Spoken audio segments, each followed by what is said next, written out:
Assalamualaikum warahmatullahi wabarakatuh. Alhamdulillah, salatu wassalamu ala sayyidina Rasulillah, mab'utsu rahmatan wa muhda amma ba'd. Allahumma shalli ala sayyidina Muhammadin wa ala alihi wa sahbihi ajma'in. Tabi'ahum bi ihsanin ila yaumiddini amma ba'd. Alhamdulillah masih bersama Hujjatul Islam Abi Habib Muhammad Al-Ghazali At-Tusi Asy-Syafi'i rahimahullahu taala di dalam bukunya Bidayatul Hidayah, dan kita sudah membahas panjang lebar tentang masalah wudu. Alhamdulillah. Dan sekarang kita mulai memasuki bab yang baru, yaitu adabul ghusli minal jinabah. Minal janabah. Ada dua, ada jinabah, ada janabah. Oke. Sebelum kita memasuki permasalahan ini, sebelum kita mendalami permasalahan al-janabah ini, ada beberapa titik poin yang penting yang ada di dalam buku ini, yang ada di dalam kitab ini, yang perlu sama-sama kita ketahui bersama. Ya, apa yang dimaksud dengan adab ghusl minal janabah?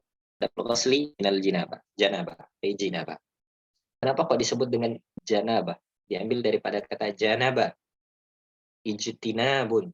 Nah, ada yang di janabah ijtinab, atau sesuatu yang menjauhkan, atau sesuatu yang menghalangi, mani'un, sesuatu yang menghalangi kita, gitu kan. Penghalang, secara bahasa janabah di mana penghalang. Ya. Mari kita sama-sama membaca apa yang dikatakan Hujjatul Islam Abi Habib Muhammad Al-Ghazali di sini.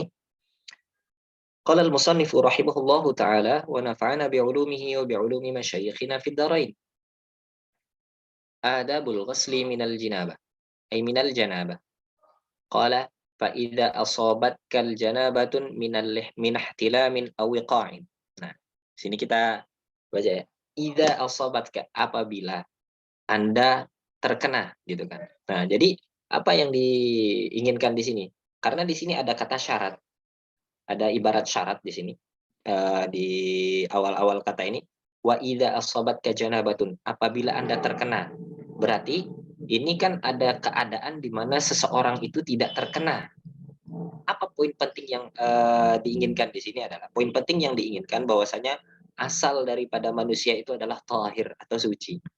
Bidalil Allah Subhanahu wa taala mengatakan waqad karramna bani Adam. Yang di mana Allah Subhanahu wa taala sudah mengisyaratkan bahwasanya anak Adam atau keturunan anak Adam, yaitu manusia dalam konteks di sini. Manusia itu sudah dimuliakan oleh Allah Subhanahu wa taala. Maka ada kalanya keadaan di mana dia itu tidak suci, seperti itu. Keadaan yang menjauhkan dia dari suci, gitu. Di mana kalau misalnya salah satu yang tidak dibolehkan ketika orang terkena sesuatu, ketika tidak suci ini, apa yang tidak dibolehkan? Pertama, itu membaca Al-Quran. Terus kedua, mashul mushaf, memegang Al-Quran, mushaf itu. Terus ketiga, tawaf di Baitul Ka'bah, ya, tawaf di Ka'bah. Terus kemudian sholat, muksun fil masjid, masuk masjid, dan muksun fi, ya itu yang sama-sama kita dapatkan di buku fikih ya, di dalam kitab fikih, atau masuk ke dalam masjid gitu. Maka ini tidak dilakukan kecuali dalam keadaan manusia itu dalam keadaan bersih. Nah, apabila kita korelasikan di kata Imam Ghazali di sini, faida asobat, apabila Anda terkena, berarti ada kalanya Anda tidak terkena. Jika tidak terkena, berarti memang asal daripada manusia itu adalah suci, bersih. Makanya itu, dalam artian apa? Apa poin yang kita inginkan di sini? Poin yang kita inginkan bahwasanya manusia ini suci, yang tidak boleh kita melakukan sesuatu yang dimana itu menuruni norma manusia. Yang intinya sama-sama kita ketahui bahwasanya manusia ini diciptakan oleh Allah memang untuk disucikan, memang untuk dijaga kehormatannya, seperti itu. Ini titik poin yang kita dapatkan dari kitab Imam Ghazali ini. Wa qala wa idza asabatka janabatun min ihtilamin aw wiqa. Apabila Anda mendapatkan sesuatu penghalang atau junub, apabila Anda dalam terkena junub, gitu kan. Baik itu dari ihtilam. Kenapa kok tidak mengatakan min manam? Ihtilam itu ya sering kita sebut ya mimpi basah gitu. Ini ihtilam. Kenapa kok tidak dikatakan manam atau mimpi? Kenapa dikatakan ihtilam? Dari kata halama, halim. Ya baik, lembut, suci segala macam. Dalam artian bahwasanya apa? Ini adalah karam minallahi ta'ala. Ini ada bentuk sebuah rahmat atau bentuk sebuah kemuliaan Allah yang di mana itu yang menjadikan manusia terhalang dari melakukan perbuatan-perbuatan yang suci. Contohnya apa? Membaca Al-Quran yang seperti kita sebutkan di awal gitu ya. Ihtilam atau bimakna secara bahasa itu artinya mimpi mimpi basah gitu. Au wiqa. Nah, wiqa. Kenapa kok di sini dibilang wiqa? Tidak dikatakan secara jelas seperti di buku fikih jima gitu. Kenapa kok tidak dikatakan wiqa? Karena di awal kita tarik lagi, kita flashback bahwasanya buku ini, kitab yang ada di hadapan kita ini tidak hanya mempelajari permasalahan fikih, tapi menggabungkan antara fikih dengan tasawuf, yang dimana membaca fikih dengan moral. Makanya tidak langsung tek halal, tidak langsung tek haram, tidak langsung tek mubah. Tapi apa? Diolah oleh kecerdasan Imam Ghazali, Masya Allah, menjadi sebuah kemasan yang ulama mengatakan bahwasanya kitab yang ada di hadapan kita ini adalah buku saku dari Ihya Ulumuddin. Gitu. Oke, makanya di sini dikatakan Masya Allah bagus sekali bahasanya ya. Ihtilamin aw wiqa atau waqa'a, ter, ter, terkena gitu, terkena dalam jima gitu kan. Fakhud, apa solusinya? Terus kenapa kata Imam Ghazali? Maka faqala, kemudian apa? Maka fakhud ina'a ila muktasal. Ya silahkan pergi untuk mandi gitu kan, melakukan mandi itu. Untuk apa? Untuk mengembalikan kesucian tersebut. Untuk apa? Untuk tahalli bi dzikrillahi ta'ala. Untuk sama-sama berzikir kepada Allah, menikmati halawatu zikir kepada Allah Subhanahu wa taala. Qala waghsil yadaika awwalan salasan. Nah, maka sebelum mandi itu cuci dulu tangan Anda 3 kali gitu. Lebih dalil hadis Nabi Shallallahu alaihi wasallam bahwasanya kalau setelah bangun tidur faksil yadaka salasan qabla an tadkhula bihi inaan gitu kan. Fa innaka la tadri aina batat yaduhu an aina bat fa innahu la yadri aina batat yadahu. Au kama qala sallallahu alaihi wasallam. Kalau Anda terbangun dari tidur, kata Nabi sallallahu alaihi wasallam, maka cucilah tangan 3 kali. Karena ketika tidur kita tidak tahu ini tangan kemana aja gitu. Dan salah satunya mungkin memegang sesuatu yang sudah tidak baik gitu. Karena kita tidur juga kan tidak tahu ke dalam keadaan seperti apa. Waqala wa azil ma'ala badanika min qadarin. Maka hilangkanlah apa yang ada di dalam badan kalian itu, dalam badan Anda yang terdapat di dalam badan Anda dari berbagai kotoran. Misalnya ada beberapa kotoran dari hewan-hewan atau mungkin ketika tidur kita tidak tahu ada serangga atau apa, mungkin lalat kita tepuk, nyamuk kita ini, maka itu kita hilangkan dulu, gitu kan. Nah, ini sebelum melakukan mandi, ya. Maka apa poin yang kita dapatkan di sini, sebagaimana badan ini kita bersihkan. Kan kita di awal udah mengatakan bahwasanya manusia aslun insan tahir. Bahwasanya manusia itu suci, aslinya adalah suci. Bidalil Nabi Shallallahu alaihi wasallam mengatakan kullu mauludin yuladu ala fitrah. Bahwasanya setiap manusia itu lahir dalam keadaan fitrah, dalam keadaan suci, gitu. Maka fa bawahu yuhawidanihi au yunassiranihi au yumajisani. Maka ada beberapa faktor yang menjadikan manusia itu kotor gitu. Salah satunya banyak faktor, ada faktor eksternal, faktor internal, bahkan faktor yang di luar kendali kita seperti ihtilam dan lain sebagainya. Gitu. Yang jelas aslul insan tohir dan itu harus dijaga karomah insaniyah itu. Bahwasanya kemuliaan manusia itu harus tetap terjaga baik di dalam ilmu tauhid atau baik di dalam ilmu fikih apalagi di dalam ilmu moral atau ilmu tazkiyah. Maka Imam Ghazali mengatakan di sini ini belum sampai ke dalam bagaimana prakteknya mandi. Wa azil ma ala yadaika min ala badanika min qadarin. Maka bersihkanlah apa yang ada di dalam yang terdapat di dalam badanmu itu dari kotoran-kotoran. Apa yang kita inginkan di sini? Sebelum kita berzikir kepada Allah, bersihkanlah juga hati kita dari kotoran-kotoran. Ya, sebagaimana badan itu memiliki kotoran, begitu juga hati. Ya, karena hati itu tempat bertemunya hamba dengan Allah. Maka tidak cocok jika hati tersebut diisi daripada selain Allah Subhanahu wa taala. Sering kita sebutkan ya di pertemuan-pertemuan sebelumnya. Makanya dikatakan bahwasanya hati itu hampir sama dengan badan. Dengan ahkamnya segala macam itu hampir sama. Seperti itu. Wa qala wa tawadda kama sabaq fi wudu'ika lis-shalah ma'a jami'i da'awati wal adhkar. Kita dapatkan poinnya di sini. Ini masih masih dalam apa namanya, masih dalam koridor pra mandi atau pra ghusl gitu ya. Jadi ada pra, ada ketika dan ada pasca, atau sering kita sebutkan qabliyah, atnaiyah, itnaiyah, atau atnaiyah sama ba'diyah. Nah, terus ini masih di dalam pranya atau qabliyahnya. Apakah perkara-perkara ini termasuk dalam rukun mandi? Tidak. Ini masuk ke dalam sunnah.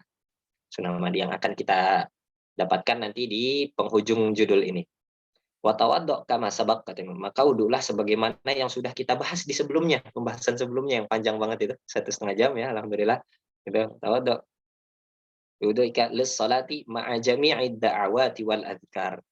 Dengan bersamaan dengan apa ya, doa-doa dan zikir-zikir yang sudah kita bahas di pertemuan sebelumnya. Yang dimana apa poin yang kita inginkan di sini? Poin yang kita inginkan di sini adalah zikir, doa itu yang selalu menjadikan kita merasa selalu terawasi oleh Allah Subhanahu wa taala. Ingat, berarti sebelum kita ini kita sucikan dulu badan kita, kita sucikan dulu anggota tubuh yang yang terdapat di situ kotoran-kotoran. Begitu juga hati. Ketika namanya kita ingin berzikir, melakukan berzikir kepada Allah gitu ya, kita bersihkan dulu. Makanya ulama mengatakan sebelum kita berzikir la ilaha illallah itu disunahkan pertama istighfar 100. Kemudian setelah istighfar itu ibarat baju ya. Kita istighfar 100 itu untuk apa? Untuk mensucikan itu. Kita mensucikan apa yang ada di dalam diri kita, terus kemudian ya ba'dal istighfar 100 atau 10 atau ya tergantung bisa kita gitu. Ma la yudraku kulluhu la yutraku kulluhu, sebagaimana kita bahas di sebelumnya. Ada sesuatu yang tidak bisa kita kerjakan keseluruhan bukan berarti kita tinggalkan keseluruhan gitu. Oke. Qala jami da'wati wal adhkar. Pertama istighfar 100. Kalau misalnya sebelum kita berzikir la ilaha illallah, terus kedua kita sholawat dulu 100, itu ibarat apa? Setelah kita cuci, ibarat baju setelah kita cuci, terus kemudian kita berikan pewangi. Setelah kita berikan pewangi gitu kan. Ibarat sholawat itu ibarat pewangi kita gitu kan. Kemudian baru berzikir la ilaha illallah 100 atau sering disebut dengan zikrul asas. Sebagaimana itu baju yang akan kita pakai untuk bisa menghadap Allah Subhanahu wa taala, sebagaimana Allah mengatakan khudzu zinatakum inda kulli masjidin. Gunakanlah pakaian Anda di setiap Anda ingin ini. Gunakanlah bagian pakaian yang paling bagus ketika Anda ingin menghadap ke masjid. Seperti itu. Maka sama juga seperti ini. Sebelum kita melakukan ibadah mandi tersebut ya kita bersihkan dulu. Sebelum kita bersih, karena kita akan berbersih juga nih. Karena eh, mandi ini masuk juga dalam kategori menjalankan perintah Allah Subhanahu wa taala. Jadi ketika kita menjalankan perintah, otomatis ya kita harus dalam keadaan bersih juga gitu kan. Harus ada pranya dulu, harus ada mukadimahnya dulu. Oke? Qala wa akhir ghasla qadamaika kaila yadi alma. Nah, di sini ada poin yang kita sama-sama lihat ya. Wa akhir ghasla qadamaika. Maka akhirkanlah mencuci kaki itu kaila yadi'a alma, biar airnya itu tidak boros.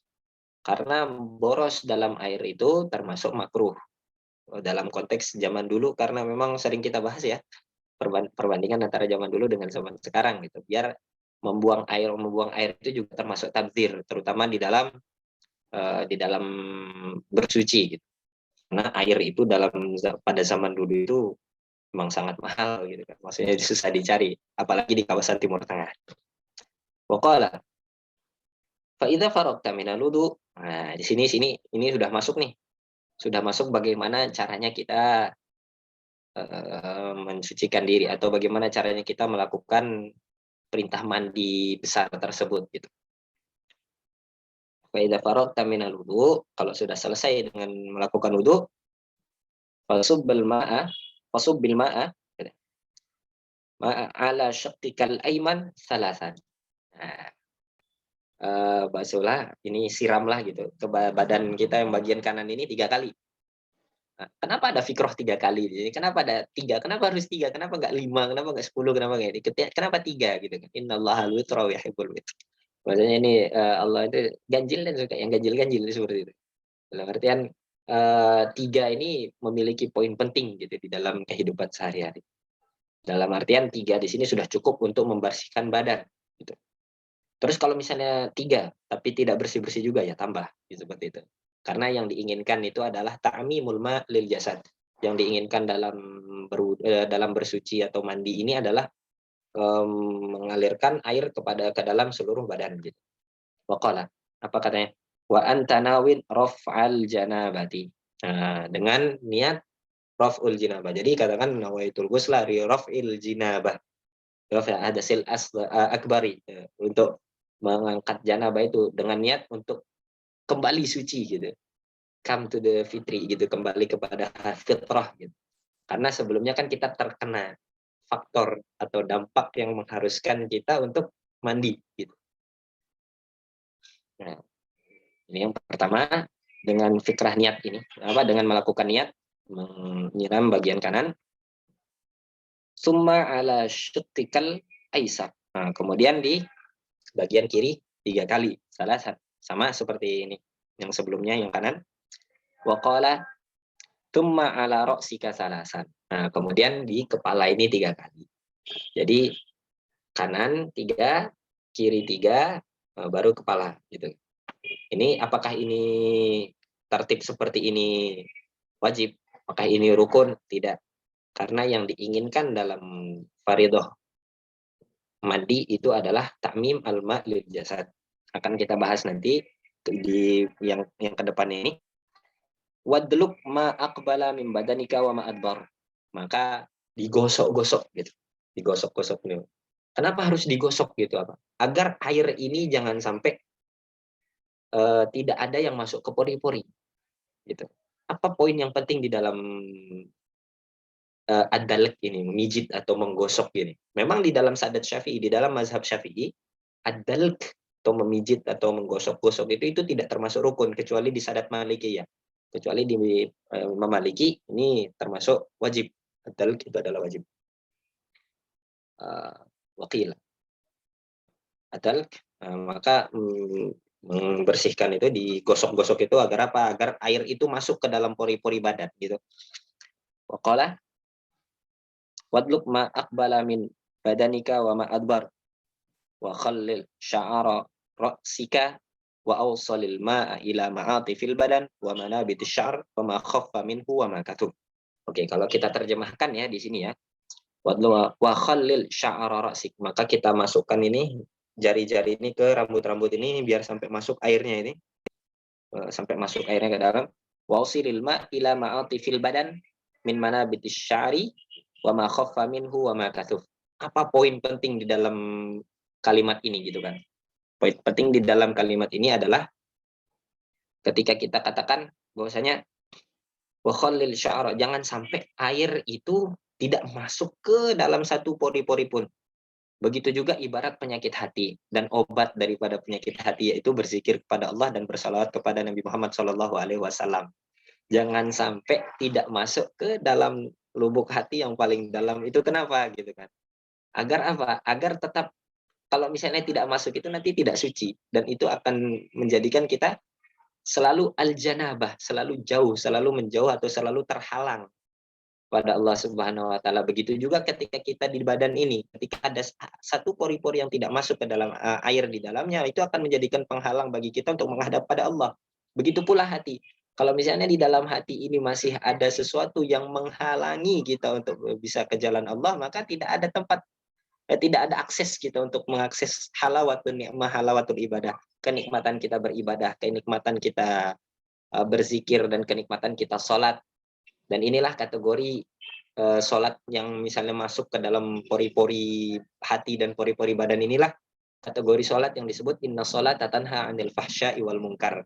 Sholat yang kategori seperti itulah yang menjadikan kita itu terjauh dari perbuatan keji dan mungkar.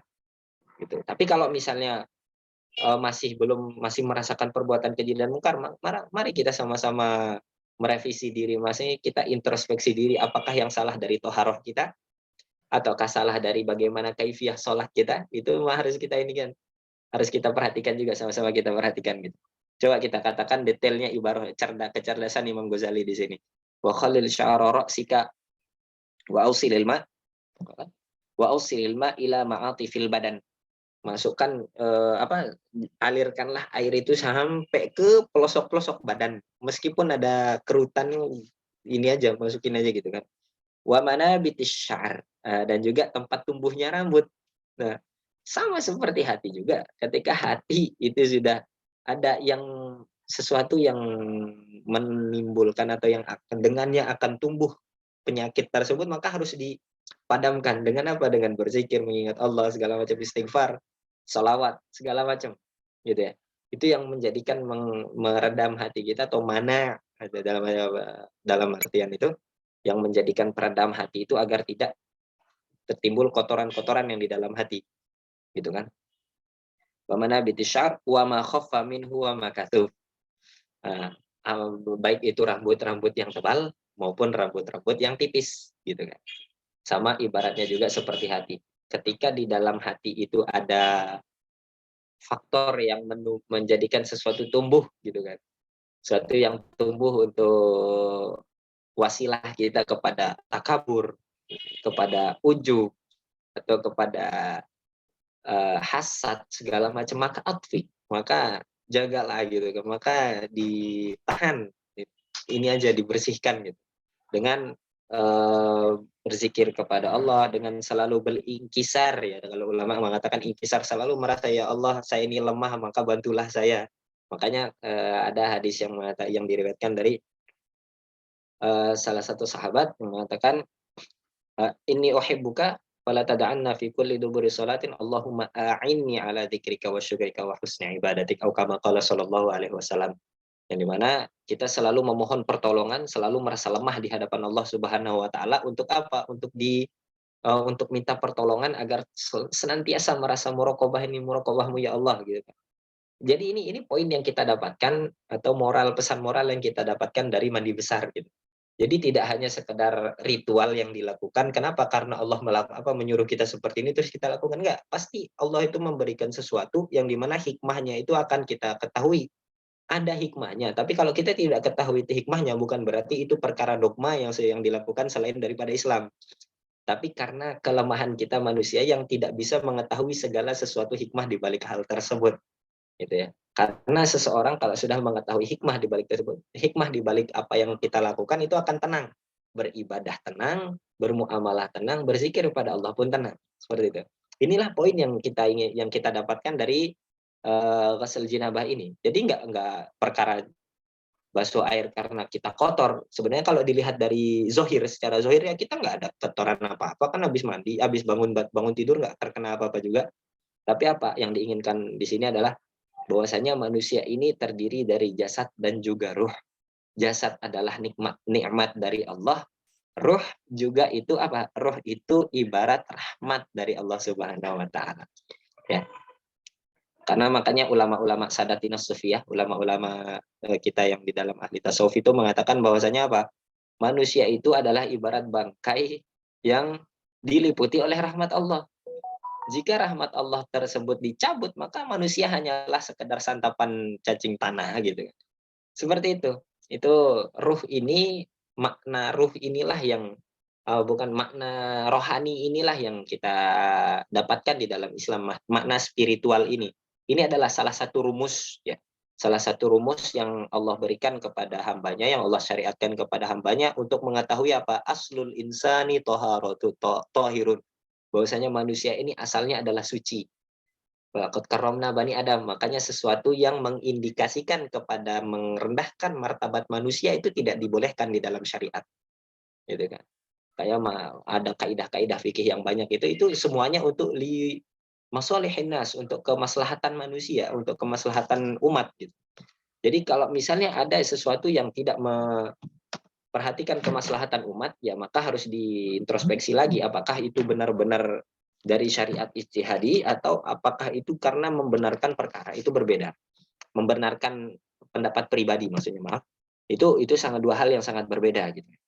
Yang kita inginkan di sini adalah dengan ghuslul jinabah ini, dengan bersuci atau mandi dari junub ini, itulah poin yang kita inginkan, bahwasanya manusia ini adalah aslinya suci. Maka kita tidak boleh merendahkan manusia karena fisiknya. Kita tidak boleh merendahkan manusia itu karena mungkin apa namanya, keburukan yang dia lakukan. Bukan berarti kita bukan amar ma'ruf nahi mungkar, bukan kita tidak amar ma'ruf nahi mungkar. Ketika kita amar ma'ruf nahi mungkar, perbuatan mungkar gitu, ada seseorang yang melakukan perbuatan mungkar, bukan berarti kita itu menjelekkan individunya, tapi yang kita jelekkan itu, yang kita sangat, apa namanya, yang sangat kita sayangkan itu adalah perbuatan mungkar yang ada dalam diri orang tersebut. Kalau orangnya secara individual tidak gitu. Karena apa? Kullu insan itu karomah, setiap orang itu punya kehormatan masing-masing gitu, kehormatan manusia itu. Tapi perbuatan itu atau sesuatu yang kok sesuatu yang mereka lakukan itu atau perbuatannya yang kita ini kan, yang kita apa namanya, yang kita tidak amini, yang tidak kita setujui sama-sama. Begitulah hendaknya kita sama-sama untuk hidup sesama manusia, ya, biar kita tahu apa sebenarnya inti dari hal-hal tersebut. Ini baru ghuslul jinabah, belum nanti sholat, belum nanti dan yang lain sebagainya. Itu sebenarnya penuh dengan hikmah, penuh dengan apa, penuh dengan segala sesuatu yang kita tidak tahu apa yang ada di balik itu kecuali dari yang diajarkan oleh Allah Subhanahu wa taala, kecuali Allah sudah mengajarkan hal tersebut, gitu. Jadi kalau sekedar lakukan, hanya sekedar melakukan, iya secara ibadah, secara fikih, secara hukum ya kita melakukan perintah Allah, tapi kita menjalankan perintah Allah. Tapi apa poin di balik itu semua itu yang dibahas Imam Ghazali di sini. Makanya Imam Ghazali tidak menggunakan bahasa pada umumnya di buku-buku fikih. Contohnya ketika faslun fil ghusli misalnya, pasal pembahasan mandi. Tapi Imam Ghazali menggunakan ibarah atau menggunakan ungkapan yang lain, yaitu apa? Adabun, akhlak, moral, bagaimana kita bersuci. Seperti itu. Jadi yang Imam Ghazali inginkan di sini adalah sebenarnya bukan tidak hanya, tapi bukan ya, tidak hanya sekadar melakukan sesuatu yang ini, tidak hanya melakukan sesuatu apa upacara, bukan upacara, apa namanya, suatu ritual saja bukan. Tapi yang diinginkan adalah apa titik poin di balik itu? Karena begini, karena sholat ini apa, mandi ini yang akan menjadikan kita atau faktor yang akan mengantarkan kita kepada menghadap Allah, yang nanti di bab sholat yang akan kita bahas, bab sholat di masjid segala macam, ini yang akan menjadi mukodimah kepada sholat. Kenapa kita tidak bisa merasakan khusyuknya sholat gitu kan? Usikum wa iyaya nafsi, kenapa kita tidak merasakan khusyuknya sholat? Sebenarnya kapan khusyuk sholat itu dimulai? Khusyuk sholat dimulai itu bukan dari ketika kita takbiratul ihram Allahu Akbar. Tapi khusyuk sholat itu dimulai dari mana? Dari muqaddimah kita sholat. Muqaddimah sholat apa? Dari wudhu. Oh, dari wudhu. Makanya Imam Ghazali ini kan kita wudhu kan. Membahas adab wudhu. Membahas adab istiqos minan naum. Adab membahas bagaimana ghuslul jinabah kalau kita terkena jinabah dari baru bangun tidur. Atau baru melakukan sesuatu ini berhubungan antara suami dan istri. Itu Imam Ghazali mengajarkan itu, mengingatkan kita bahwasanya apa? Bahwasanya agar kita merasakan halawatus sholat, nikmat daripada sholat tersebut. Nikmat sholat yang seperti apa? Yang allati tanha anil fahsya'i wal munkar, yang mencegah kita dari perbuatan keji dan mungkar. Syuf, kita bisa perhatikan ya di sini kecerdasan Imam Ghazali ketika merumuskan hal-hal tersebut gitu. Tanpa kita sadari. Mungkin kalau misalnya kita baca sekilas baca, ya udah ini sama seperti buku fikih gitu kan, yang ada di dalam fikih, tapi ternyata ada makna tersirat di balik itu gitu yang diinginkan oleh Imam Ghazali.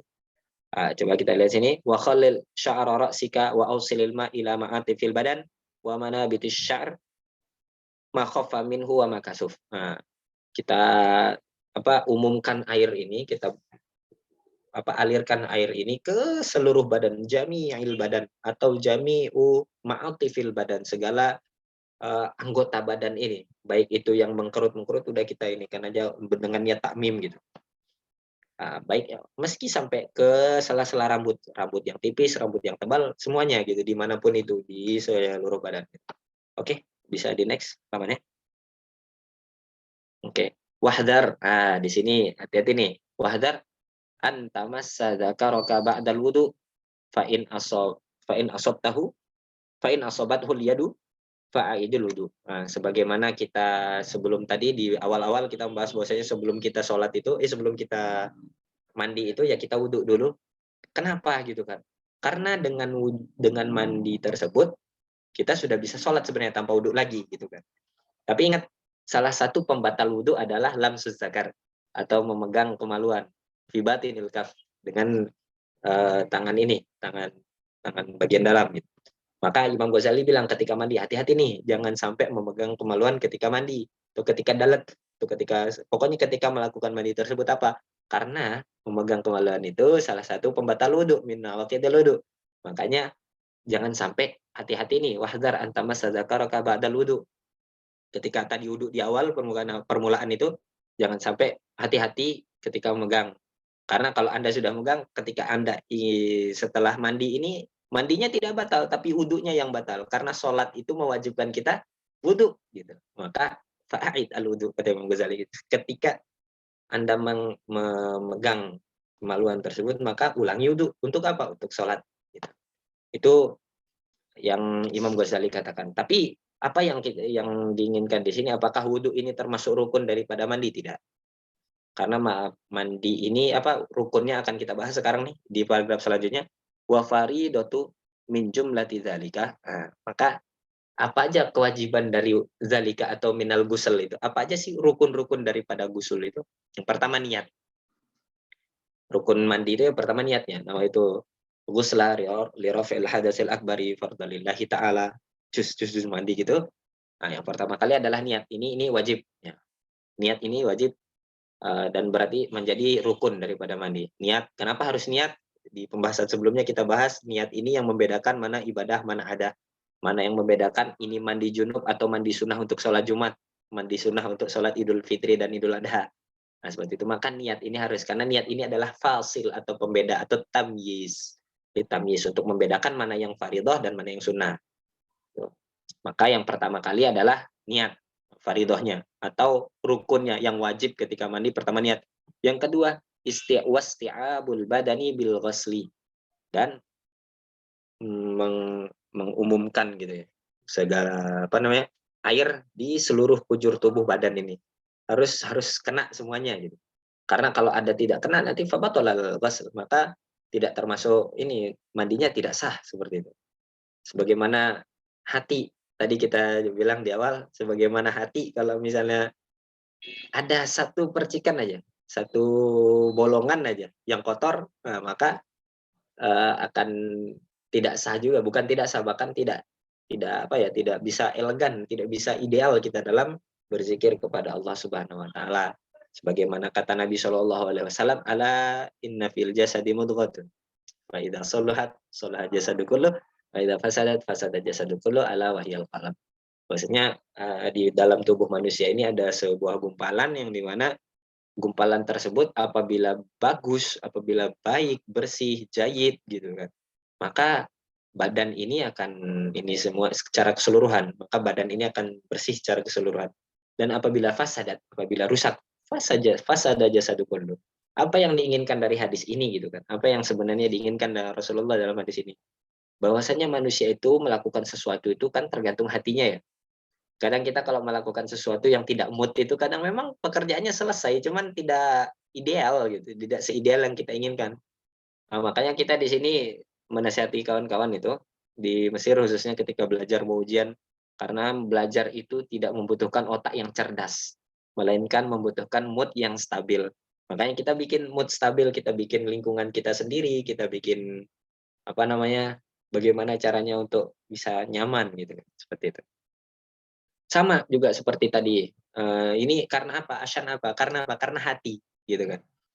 Kok kenapa dari mandi kok bisa ke hati gitu kan? Ini adalah rumus sebenarnya. Dalam artian ini adalah rams, ini adalah ibarat, pengibaratan yang dimana tidak semuanya orang mengetahui.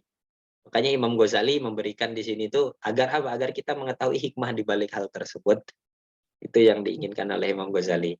Sebagaimana badan yang harus dibersihkan ketika kita hendak ingin bersuci, ketika kita hendak ingin melakukan sholat untuk menyembah Allah atau untuk menghadap Allah, begitu juga badan. Karena ada korelasi, ada keterkaitan antara badan dengan hati. Bi hadis yang tadi, dengan hadis yang sebelumnya ala inna fil jasadi mudghah. Gitu ya. Alhamdulillah. Wa qala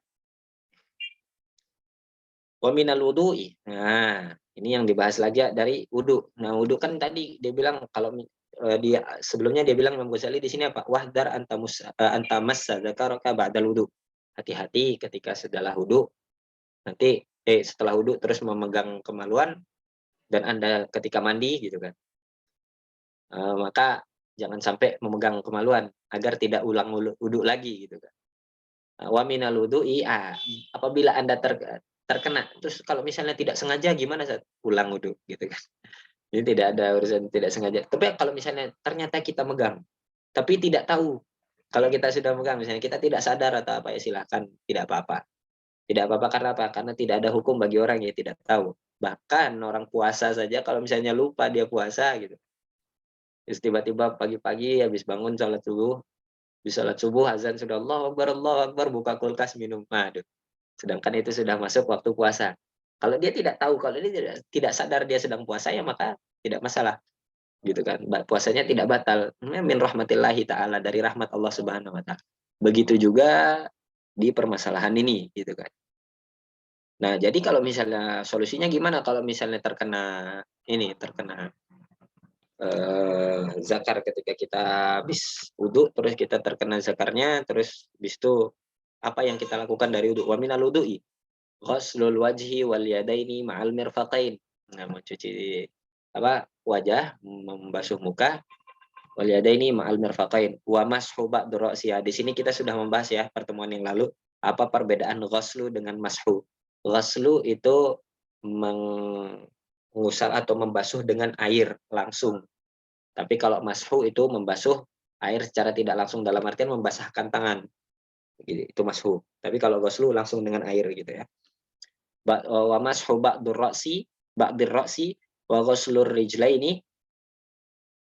Nah, ini. Wa ghuslur rijlaini ma'al ka'baini, atau mencuci kaki sampai ke mata kaki gitu. Marrotan ma'aniyat wa tartib. Nah, salah niat tertib. Nah, berarti rukun wudu ini Imam Ghazali membahas tentang rukun wudu di sini. Di wa minal wudu ini. Wa ma'adahu sunanun muakkadatun. Nah, selain yang kita sebutkan tadi itu semuanya adalah sunnah muakkadah. Ingat bahwasanya di awal-awal kitab kita mengatakan bahwasanya inna lil abdi faraidun wa nawafil. Nah, bahwasanya seorang hamba itu memiliki apa? Faridah dan juga nafilah, memiliki kewajiban dan juga memiliki hal yang wajib dan yang sunnah. Yang wajib ibarat rasul mal, yang wajib itu ibarat modal, dan nafilah itu ibarat untung. Dan yang perbuatan sunnah itu ibarat untung gitu. Jadi pilihan ada di Anda gitu kan. Mau balik modal atau mau lebih banyak daripada modal gitu kan. Maka pilihan ada di tangan kita masing-masing. Terus kalau melakukan yang wajib saja tanpa yang sunnah bagaimana gitu. Ya, bersucinya sah gitu. Cuman masa nggak mau lebih gitu kan. Makanya ulama kita mengatakan orang yang melakukan definisi sunnah itu bukan berarti bimujarrad hanya sekedar dilakukan mendapat pahala, tidak dilakukan tidak dapat dosa. Bukan hanya seperti itu. Tapi ada titik-titik poin yang lebih di balik itu. Apa? Orang yang tidak melakukan sunnah, tidak melakukan sunnah, melakukan perbuatan tersebut adalah pahala, meninggalkan perbuatan tersebut apa? Rugi gitu kan. Udah nggak dapat dosa, masa tidak mendapatkan apa-apa gitu kan. Maksudnya tidak mendapatkan dosa jika ditinggalkan. Maka pilihan ada di tangan kita masing-masing sebenarnya. Mau yang lebih apa yang banyak gitu. Gitu. Oke, wa ma ada sunanun muakkadatun fadluha katsir wa sawabuha jazil. Nah, di sini dibilang bahwa selain daripada yang kita sebutkan di atas, selain daripada ini yang kita sebutkan dari faridah minal ghusl itu apa, dari wudu ini apa, selain daripada wudu ini kan ada membasuh berkumur, terus istinsar, membasuh telinga segala macam, itu selain itu semuanya adalah sunanun muakkadatun. Fadluha. Nah, di sini dia bilang fadilahnya besar dan pahalanya pun juga besar katanya. Makanya Imam Ghazali di sini mengatakan apa? Wal mutahawinu biha khasirun. Nah, baru kita sebut bahwasanya yang meninggalkan itu bukan tidak dapat dosa, tapi apa? Tapi rugi gitu. Ya sangat rugi sekali gitu. Kita mendapatkan pahala yang besar, sedangkan kita tidak melakukannya. Kita punya kesempatan yang sangat besar, tapi kita tidak melakukannya, sangat rugi sekali gitu kan. Hanya Imam Ghazali wal mutahawinu biha khasirun. Dan yang tidak melakukannya, mutahawi yang ya sunnah, cuman sunnah. Nah, itu khasir, rugi, sangatlah rugi gitu kan. Karena ketika nanti kita dihisap gitu kan, yang berbicara, yang menemani bukan cuman keluarga dan sahabat. Karena ketika kita sudah ditalkin, sudah misalnya meninggal, ditalkin, habis itu teman-teman keluarga pergi gitu kan. Terus yang menemani kita apa? Cuman amal soleh saja gitu. Tidak ada lagi yang menemani kita selain itu kan. Makanya itulah yang menemani kita gitu kan. Amal soleh. Makanya rugi kalau kita tidak melakukan hal tersebut. Makanya di dalam Al-Quran terekam bahwasanya ada orang-orang yang tidak melakukan perbuatan baik itu ngadu pada Allah gitu kan. Robbirji'un la'alli a'malu solehan fima taraktu. Ya Allah, balikanlah aku ke dunia gitu. Ya saya berjanji untuk beramal soleh gitu kan kalau misalnya. Jangan sampai kita termasuk golongan orang-orang yang mengatakan hal tersebut, nauzubillah min dzalik. Tuh. Waqalah bal huwa bi asli faraidihi mukhatirun. Mukhatirun. Nah, bahasanya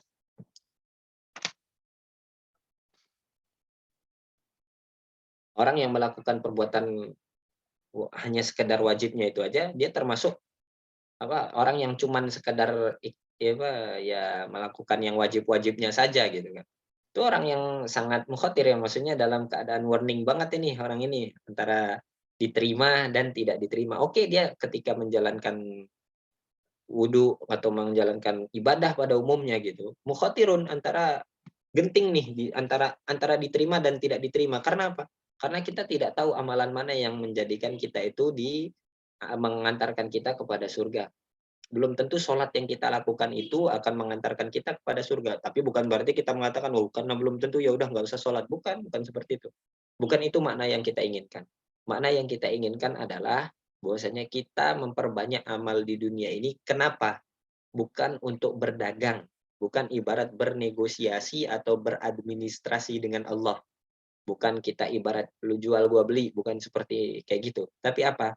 Tapi ada poin plus yang kita harus sama-sama pahami, yaitu apa? Kita tidak tahu amalan mana yang mengantarkan kita kepada ridho Allah Subhanahu wa taala. Karena itu hadis apa? Itu yang diinginkan dari hadis Nabi Shallallahu alaihi wasallam, bahwasanya manusia itu tidak masuk surga dengan amalnya, melainkan dari rahmat Allah. Cuman berbuat amal, berbuat kebaikan, beramal soleh, itu menjadikan kita siap menerima rahmat Allah. Seperti itu. Karena bukan orang yang beramal saja belum tentu kan seperti itu, siap menerima rahmat. Karena rahmat Allah itu sangatlah besar. Karena ketika kita mendapatkan sesuatu yang di luar kemampuan kita itu, kadang kita la atahamal, kita tidak bisa gitu. Dan hal tersebut pernah terjadi di Gunung Tursina dulu. Ketika Nabi Musa mengatakan, Robi arini anzur ilaik, kata Nabi Musa, ya Allah, aku ingin melihatmu gitu kan. Itu di dalam Al-Quran terekam, Robi arini anzur ilaik. Apa jawaban Allah? Qala lan tarani, kamu tidak akan bisa melihatku di dunia. Kenapa? Karena di dunia itu Anda masih belum mampu untuk apa? Bukan belum mampu untuk menerima rahmat Allah, bukan belum siap. Anda belum siap sekarang. Nanti waktunya di akhirat gitu. Karena itu yang akan, amal soleh itu yang akan kita muhayyaun untuk menjadikan kita itu siap menerima rahmat Allah Subhanahu wa taala. Makanya ketika Nabi Musa mengatakan Robbi arini anzur ilaik, Allah mengatakan apa? Qala lan tarani. Kamu tidak akan melihatku. Walakin unzurul ilal jabal. Kata Allah Subhanahu wa taala di dalam Al-Qur'an, walakin unzur ilal jabal. Wa in istaqarra makanahu fasawfa tarani. Falamma tajalla rabbuhu lil jabal ja'alahu dakkan wa kharra Musa sa'iqa. Akhirnya ketika dia melihat ke Jabal, ketika Allah itu menyingkap tabirnya kepada Jabal, pada gunung, gunung itu pun terpecah gitu kan. Gunung itu karena apa? Min syiddati rahmatillahi ta'ala, min syiddati nurillahi ta'ala. Karena saking besarnya rahmat Allah Subhanahu wa taala, gunung pun tidak mampu gitu. Maka amal soleh inilah yang menjadikan kita mampu menerima rahmat Allah tersebut gitu. Gitu. Itu yang kita inginkan di dalam fakroh ini, di dalam baris ini sebenarnya. Bal huwa bi asli faraidihi mukhatirun. Karena yang hanya iktifa, yang hanya sekedar cukup dengan faridoh saja itu yang menjadikan kita khotir sebenarnya, bahaya nih. Bisa jadi iya, bisa jadi enggak gitu. Fa innan nawafila jawabirul faraidi. Karena sesungguhnya perbuatan nafilah itu atau amalan-amalan sunnah itu adalah penembel untuk menembel amalan-amalan wajib yang kurang. Maka dilengkapi dengan yang sunnah-sunnah. Agar apa? Agar ketebus semuanya. Agar kita termasuk ke dalam kategori ilaman atallaha biqalbin salim. Agar kita masuk kepada kategori orang yang beribadah bertakwa kepada Allah Subhanahu wa taala dengan hasba muradillahi taala, sesuai apa yang diinginkan Allah Subhanahu wa taala, la ala muradina li anfusina. Oke, kita cukupkan dulu sampai di sini. Jika ada pertanyaan silahkan diajukan pertanyaan.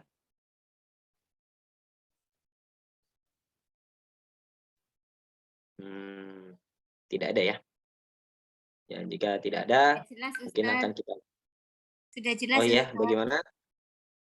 Sampun jelas, Ustaz, sudah jelas. Alhamdulillah. Alhamdulillahirabbil alamin.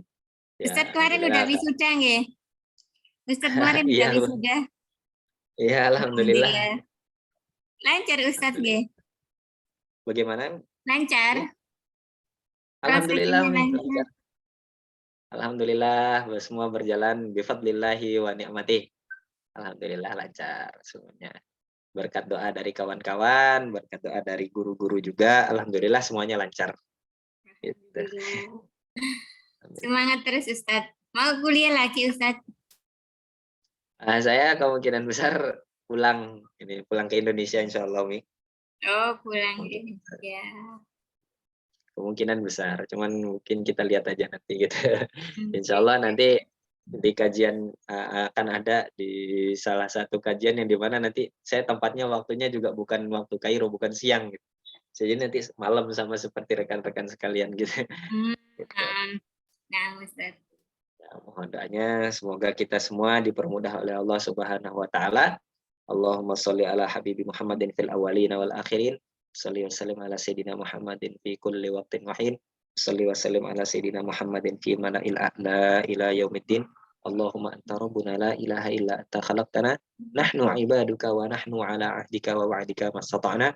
نعوذ بك من شر ما صنعنا نبوء لك بنعمتك علينا ونبوء لك بذنوبنا فاغفر لنا فإنه لا يغفر الذنوب إلا أنت ربنا ظلمنا أنفسنا فإن لم تغفر لنا وترحمنا لنكونن من الخاسرين ربنا اغفر لنا ذنوبنا وذنوب والدينا وذنوب مشايخنا وذنوب أساتذتنا وذنوب لمن له حق علينا فاغفرهم ووفقهم لما تحب وترضى يا أرحم الراحمين ربنا آتنا في الدنيا حسنة وفي الآخرة حسنة وقنا عذاب النار بفضلك سبحان ربك رب العزة عما يصفون وسلام على المرسلين والحمد لله رب العالمين والصلاة والسلام على هادي الأمين وإلى حضرة النبي الفاتحة.